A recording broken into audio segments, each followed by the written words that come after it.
Delhi police का constable Rajiv Tomar को लगभग 7:15 पे पीसीआर वैन से सूचना मिलती है कि बुराड़ी नगर में कुछ कांड हो गया है। वो भागा भागा बुराड़ी नगर जाता है और एक बिल्डिंग के सामने उसे लोगों की भारी भीड़ दिखाई पड़ती है। भीड़ को हटाता हुआ जब वो घर के अंदर जाता है, पहले माले पे रूम के अंदर घुसते ही उसके होश उड़ जाते हैं। 10 लाशें एक साथ टंगी हुई थी। उसे समझ में नहीं आता क्या करे। वो बाहर भागता हुआ आता है और अपने सीनियर्स को इन्फॉर्म करता है।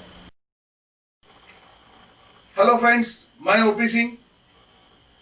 जिस घटना बुराड़ी नगर की मैं बात कर रहा हूं, जहां पे मास सुसाइड हुआ था, 10 और 11 लोगों ने सुसाइड किया था। इस घटना के बारे में आप जानते तो होंगे, लेकिन बहुत सारे फैक्ट्स आप नहीं जानते होंगे जो आज मैं आपको बताने वाला हूं।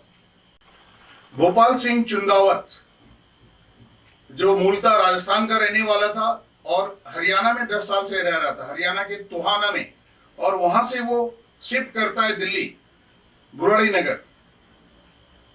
बुराड़ी नगर में वो अपनी कोठी बनवाता है। उसके 3 बेटे होते हैं। बड़ा बेटा, सबसे बड़ा बेटा भावनेश, उसके बाद ललित और एक दिनेश। दिनेश इनके साथ नहीं रहता, वो राजस्थान में ही रहता है। चित्तौड़गढ़ में बिल्डिंग कॉन्ट्रैक्टर का काम करता था और उसे दिल्ली पसंद नहीं थी। वो चाहता था कि जहां भी वो रहे, खुली जगह पे रहे, और दिल्ली में कंजेस्टेड जगह, इसके लिए वो दिल्ली शिफ्ट नहीं करता। बाकी सब लोग दिल्ली शिफ्ट कर जाते हैं। और 2007 में भोपाल सिंह की डेथ हो जाती है, नेचुरल डेथ, 77 साल की उम्र में। उस फैमिली के सबसे छोटे बेटे ललित, जिनका अपने पिताजी के साथ बहुत ज्यादा लगाव था, और अपने पिताजी की डेथ के बाद, गोपाल चुंदावत की डेथ के बाद, वो दिमागी तौर पे हिल जाता है। वो जानवरों को खाना खिलाना शुरू कर देता है, पेड़ों के सामने खड़ा होकर प्रार्थना करने लगता है, अजीब अजीब हरकत करने लगता है, और उसे ऐसा लगने लगता है कि उसकी पिताजी की आत्मा उसके अंदर आ गई है।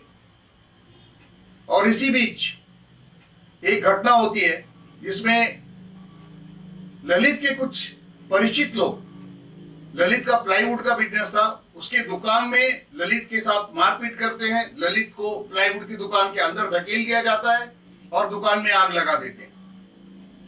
ललित इसमें गंभीर रूप से घायल हो जाता है, उसकी जान बच जाती है, लेकिन उसके दिमाग के ऊपर इसका काफी गहरा असर पड़ता है और उसकी आवाज चली जाती है, वो बोल नहीं पाता है उस घटना के बाद।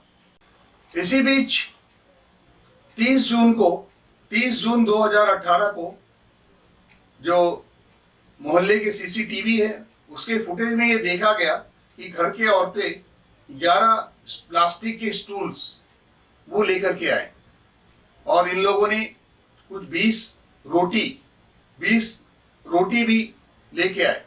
सामने उनके घर के सामने एक रेस्टोरेंट था, वहां से ऑर्डर किया था, जिसकी रिसिप्ट पुलिस को घर में मिली। 20 रोटी की, सिर्फ रोटी, कोई सब्जी नहीं, कुछ भी नहीं।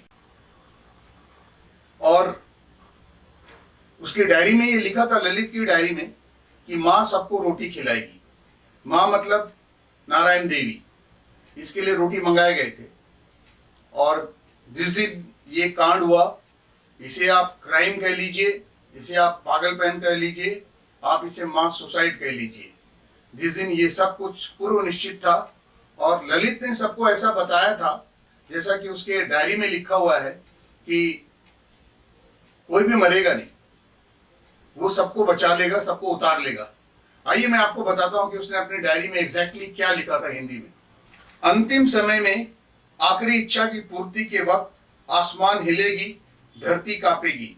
उस वक्त तुम घबराना नहीं, मंत्र का जाप तेज कर देना, मैं आकर उतार लूंगा, औरों को भी उतारने में मदद करूंगा। ये ऐसी हृदय विदारक घटना थी कि लोग हिल गए, और हम भी कामना करते हैं कि उन लोगों की आत्मा को शांति मिले। ये बहुत ही दुखद घटना है, और ऐसी चीजों पे विश्वास करना मुश्किल होता है। उनके घर में एक कुत्ता भी था जिनका नाम टॉमी था। 1 जुलाई को ये कुत्ता छत पे चैन से बांधा पाया गया। और जब पुलिस वहां पे पहुंची और डेड बॉडी को उतारने के बाद जब वो लोग ऊपर छत में गए तो कुत्ता वहां मिला उन्हें। कुत्ते को तेज बुखार था। ये इस कुत्ते को नोएडा में जो जानवरों की देखभाल करने वाली संस्था है वहां पे भेज दिया गया। 1 जुलाई को इस घर में मास सुसाइड हुआ था और 22 जुलाई को कुत्ते का दिल का दौरा पड़ने से टॉमी की मृत्यु हो गई। इसमें बड़ी अचंभित करने वाली बातें थी जो ये इशारा करती थी कि ये पूरा परिवार सुपर नेचुरल पावर की तरफ बहुत ज्यादा ही आकर्षित था और बहुत ज्यादा इम्प्रेस था। उन्होंने घर के जो दीवार है उसके बाहर 11 पाइप लगाए हुए थे, अलग अलग तरह के। कुछ पाइप सामने मुड़े हुए थे और कुछ सामने इस तरह के, और ये सब भी सुपर नेचुरल पावर की तरफ इशारा करते हैं कि उनका ऐसा विश्वास था कि जब उनकी डेथ होगी तो उन पाइप से उनकी आत्माएं निकल के मुक्त हो जाएगी। Friends, please like, share, subscribe. Thank you for watching.